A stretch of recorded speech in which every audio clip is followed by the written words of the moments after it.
Moi, je suis invité dans cette table ronde parce que dans mon statut particulier d'élu, depuis maintenant une vingtaine d'années au conseil régional, dans ma ville, je suis affronté à ces questions de coopération. Coopération, c'est-à-dire beaucoup des politiques publiques va requérir de comprendre où en est la population, où en sont les besoins, où en sont les acteurs. Et donc tous les processus d'écoute et de remontée des informations sont extrêmement importants. Le développement aujourd'hui est vraiment une affaire de stratégie partagée, collective, dans l'élaboration par exemple d'un projet de territoire ou dans l'élaboration d'un projet d'entreprise. Et donc la façon dont on construit ensemble cette vision partagée est absolument décisive.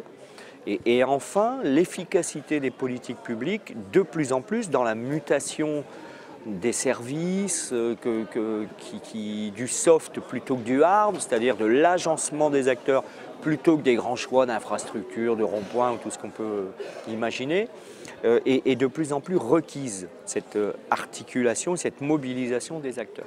Donc tous ces processus-là posent la question de travailler ensemble pour des élus, ce qui n'est pas simple. Il n'y a rien de pire que des adjoints au maire qui se marquent à la culotte ou des vice-présidents de région, j'ai connu les deux.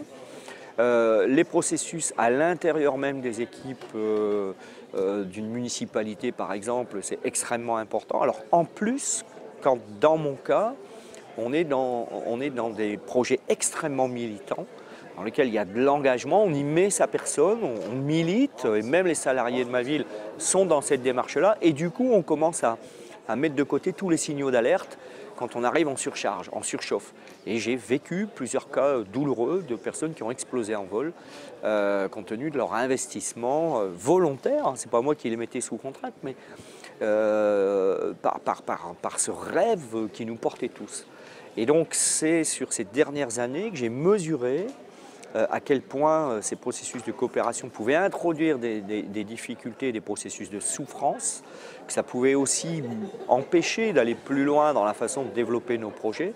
Et c'est pour ça que ces questions-là sont devenues centrales pour moi, la coopération au travail, la coopération des élus, la coopération avec les habitants, et d'où la rencontre avec Christian Dutertre et tout ce qui se joue à Athémis, de mieux comprendre ce qui va permettre de lever ces obstacles et au contraire de faire que les gens se sentent heureux au travail, puissent donner leur engagement sans y passer, sans y jouer leur vie.